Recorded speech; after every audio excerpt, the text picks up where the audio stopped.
রাজ্য জুড়ে চলছে এসআইআর এর শুনানি। এই পরিস্থিতিতে এসআইআর কেন্দ্রে হিয়ারিং এ যেতে হচ্ছে বহু মানুষকে। বাদ যাচ্ছেন না 70 ঊর্ধ্ব প্রৌঢ়রাও।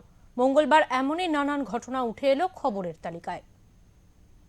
বারাসাত বরিশাল কলোনির বাসিন্দা সুনীল বারুই দীর্ঘদিন ধরেই তিনি শয্যাশায়ী, কিন্তু 2002 নাম না থাকার কারণে অ্যাম্বুলেন্সে করে এসআইআর এর কেন্দ্রে আসতে হলো তাকে। 30 নম্বর ওয়ার্ডের এই বাসিন্দার তরফ থেকে বাড়িতে শুনানির ব্যবস্থা করার জন্য ইলেকশন কমিশনের কাছে আবেদন করা হয়েছিল, কিন্তু বয়স 85 বছর না হওয়ার জন্য বাড়িতে হিয়ারিং করার আবেদন নাকচ করে দেয় কমিশন। তাই বাধ্য হয়ে অ্যাম্বুলেন্স ভাড়া করে এসআইআর কেন্দ্রে আসতে হয় তাকে। যদিও খুব দ্রুততার সঙ্গে তার শুনানির কাজ সেরে নেয় কমিশন। ওই ওয়ার্ডের কাউন্সিলর তথা বারাসতের প্রাক্তন চেয়ারম্যান অশ্বনী মুখার্জি জানান, গোটা বিষয়টি খুবই দুঃখজনক। এই কাজ বাড়িতে বসে করে নিতে পারলে এই ধরনের মানুষগুলি অনেক ক্ষেত্রেই উপকৃত হতেন। আসলে গোটা বিষয়টি প্রহসনের জায়গায় নিয়ে যাচ্ছে কমিশন। নির্বাচন কমিশনের প্রহসন। একটা মানুষ দীর্ঘ 1 বছর ধরে বিছানায় শয্যাশায়ী ও কোমরে অসুবিধে। আমি গতকালকে এসডিও কেও ফোন করেছিলাম, এখানে এসে বিডিও কেও ফোন করলাম। ওর আজকে হিয়ারিং এর ডেট ছিলেন, পরিষ্কার বলে দিলেন তাদের কাছে কোনো ইনস্ট্রাকশন নেই, হিয়ারিং ফিজিক্যালি আসতে হবে। এটা অদ্ভুত নৈরাজ্যের সৃষ্টি হচ্ছে এবং সাধারণ মানুষের জীবন ওষ্ঠাগত। অ্যাম্বুলেন্সে করে পর্যন্ত তাদেরকে এসে পৌঁছে প্রমাণ করতে হচ্ছেন তারা সত্যি জীবিত আছেন, তারা এদেশের বাঙালি, তারা ভারতীয়। তার প্রমাণ করবার জন্য এই মুমূর্ষু মানুষ আজকে এখানে এসে হিয়ারিং করলেন। হিয়ারিংয়ে কোনো জিজ্ঞাসাবাদের কোনো বিষয় নেই, শুধু ছবি তোলার বিষয়। যদি ছবি তোলার বিষয়টাই ম্যান্ডেটারি হয়ে থাকে, তাহলে যখন বিএলও গেলেন বিএলএ 2দের নিয়ে, আজকে সেই বিএলএ 2দের অধিকারকে খর্ব করা হচ্ছে, তাদেরকে হিয়ারিংয়ে থাকতে দেওয়া হচ্ছে না। অথচ বিএলওরা প্রত্যেকটা বাড়ি পর্যন্ত পৌঁছালেন ওই বিএলএ 2 হাত ধরে, এবং স্বাভাবিকভাবে এগুলো বাড়ি থেকেই করে নেওয়া যেতে পারে। অন্যদিকে বারাসাত পুরসভা 6 নম্বর ওয়ার্ডের বাসিন্দা সঞ্জীব ভট্টাচার্য ভারতীয় সেনায় নিযুক্ত ছিলেন। তিনি সামিল হয়েছেন কার্গিলের মতো যুদ্ধেও। এমন এক প্রাক্তন সেনা জওয়ান এবং তার পরিবারের সদস্যদেরও এদিন তলব করা হয়। তার পরিবারের অন্য 2 ভাইও ভারতীয় সেনায় কর্তব্যরত ছিলেন। কাজের সূত্রে বাইরে বাইরে কাটাতে হয়েছে জীবনের অধিকাংশ সময়, অথচ অবসরের পর এসআইআর এর ফলে হয়রানি হতে হচ্ছে তাদেরকেও। কেন্দ্রীয় সরকারি কর্তব্যরত প্রাক্তন সেনা জওয়ান এবং তার পরিবারকে এসআইআর এর পর্বে এমন হয়রানির মুখে পড়তে দেখে যথেষ্ট ক্ষুব্ধ স্থানীয় পৌরপিতা চম্পক দাস। তিনি এই ঘটনা তুলে ধরে বলেছেন, ইলেকশন কমিশনের ব্যর্থতা ক্রমশ প্রকাশ্যে আসছে। দেখছেন বলতে এই যে ফ্যামিলিটা এই মুহূর্তে যারা লাইনে দাঁড়িয়েছে তাদের মধ্যে কার্গিল যোদ্ধা শুধু নয়, রাষ্ট্রপতি পুরস্কার প্রাপ্ত, আপনারা নিশ্চয়ই সার্টিফিকেট দেখেছেন।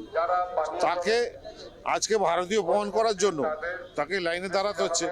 এটা আমাদের কাছে হতাশার, খুব লজ্জাজনক যে আগামী দিনে আরো কি কি আমাদের সামনে অপেক্ষা করছে সেটা নিয়ে আমরা খুব চিন্তিত এবং আশঙ্কিত। এসআইআর প্রক্রিয়ায় কাজে গাফিলতি বলে এরা যেভাবে মানুষকে ডেকেছে এখানে, এতটা না ডাকলেই পারতো। কারো একটা নামের ভুল, ছোট্ট নামের ভুল, তার জন্য এখানে ডেকে এনেছে। হ্যাঁ, এইগুলো না করে যাদের সত্যিকারে কিছু ডকুমেন্টস নেই তাদেরকে ডাকলে ভালো হতো। এখানে দেখছেন কত ভিড় মানুষ, এই অর্ধেকের বেশি মানুষ, সাধারণ মানুষকে হ্যারাস হচ্ছে। তাদের সব কাগজ থাকা, রেলকর্মী, আমার ওয়ার্ডে আছে রেলকর্মী, সে তাকে ডেকেছে। এবং প্রচুর সরকারি কর্মচারীদেরও কিন্তু এখানে এসে দাঁড়াতে হচ্ছে সে ভারতীয় প্রমাণ দেওয়ার জন্য। শুধু বারাসাত নয়, এসআইআর শুনানি নিয়ে খবর উঠে এলো হাবড়া থেকেও। এসআইআর শুনানিতে এসে অসুস্থ হয়ে পড়লেন সন্তোষ দাস নামে এক বৃদ্ধ। পরিবারের দাবি, 2002 সালের তালিকায় তার নাম না থাকায় টেনশনে নাম বাদ যাওয়ার ভয় তার স্ট্রোক হয়ে গেছে। ঘটনাটি ঘটেছে হাবড়া বিডিও অফিসে। অসুস্থ বছর 65 ওই ব্যক্তি হাবড়া হাসপাতালে বর্তমানে চিকিৎসাধীন। এসআইআর এর শুনানি স্থলের কিছুটা দূরে থাকা তৃণমূল সহায়তা ক্যাম্পে থাকা পুরপ্রধান এবং 5 নম্বর ওয়ার্ডের কাউন্সিলরের উদ্যোগে তাকে হাবড়া হাসপাতালে তড়িঘড়ি নিয়ে আসা হয়। তার অবস্থা আশঙ্কাজনক। বাবু এবং তার মেয়ে দুজনেই লাইনে দাঁড়িয়েছিলেন, আমাদের বিডিও অফিসে হেয়ারিং চলছে। তার মাঝখানে আমাদের কাছে খবর আসে যে ভদ্রলোক অসুস্থ হয়ে পড়ে যায়। আমাদের যারা দলীয় কর্মী ছিল, আমাদের ক্যাম্প করা হয়েছে, সেখানে দলীয় কর্মীরা তাদেরকে হাসপাতালে নিয়ে এসছে। আমি নিজেও হাসপাতালে এসেছি। আতঙ্কে স্ট্রোক হয়ে গেছে। মানে আমি জানি না যে নরেন্দ্র মোদী আর কত মানুষের জীবন নেবেন। আপনাদের মনে আছে যখন নোটবন্দি হয়েছিল এইভাবেই মানুষকে লাইনে দাঁড় করিয়ে দিয়েছিল, প্রচুর মানুষ লাইনে দাঁড়িয়ে তারা মারা গেছে। এসআইআর শুরু হওয়ার পরের থেকে মানুষের আত্মহত্যা চলছে, মানুষ অসুস্থ হয়ে মারা যাচ্ছেন। আজকে তো আমার চোখের সামনেই ঘটনা, আমার হাবড়ার একজন নাগরিক 89 সাল থেকে ভদ্রলোকের কাগজপত্র রয়েছে, সেই মানুষটাকে আজকে লাইনে দাঁড় করিয়ে দিয়ে স্বাভাবিক কারণে আতঙ্ক হচ্ছে, তা আমার পরিবারের কি হবে। আমার মনে হয় সাধারণ মানুষের এর বিরুদ্ধে রাস্তায় নেমে প্রতিবাদ করা উচিত। উত্তর 24 পরগনার পাশাপাশি দুর্গাপুরেও ধরা দিল একই ছবি। শুনানির লাইনে দাঁড়াতে হলো 76 বছরের বৃদ্ধাকে।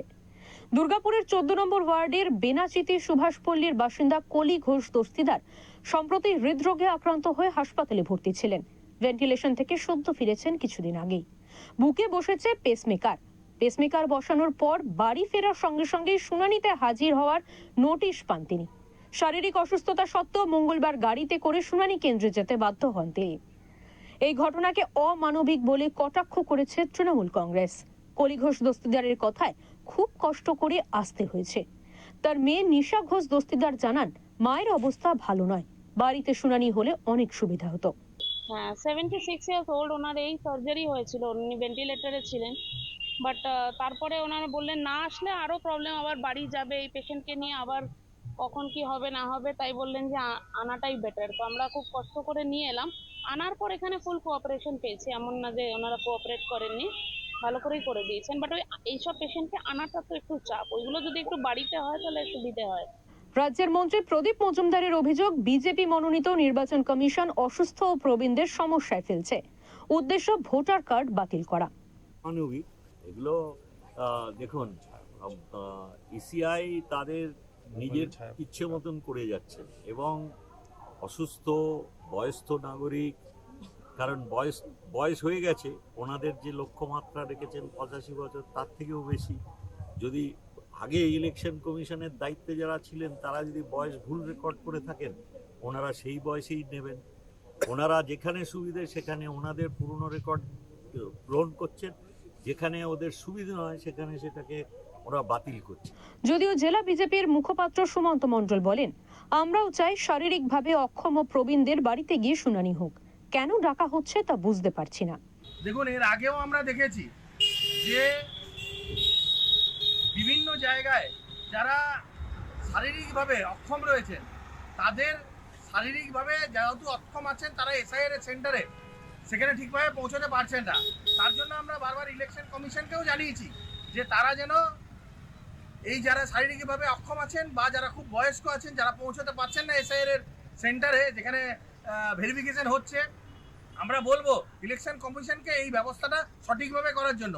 এবং বিএলএদের সচেতন থাকা দরকার, যারা এখান থেকে শারীরিকভাবে অসুস্থ তাদের নাম এআরওর কাছে যেন ঠিকঠাক করে জমা পড়ে এবং তাদের বাড়িতে গিয়ে যেন তাদেরকে ভেরিফিকেশন করার ব্যবস্থা করা হয়। এসআইআর প্রক্রিয়া শুরুর পর থেকে রাজ্য জুড়ে উঠে আসছে একের পর এক মৃত্যুর খবর। এবার শুনানি পর্বে উঠে এলো অস্বাভাবিক ঘটনার খবর। নির্বাচন কমিশনের ভূমিকা নিয়ে উঠছে প্রশ্ন। উত্তর 24 পরগনা থেকে সুকান্ত চট্টোপাধ্যায় এবং দুর্গাপুর থেকে সন্তোষ মণ্ডলের রিপোর্ট, ওঙ্কার বাংলা।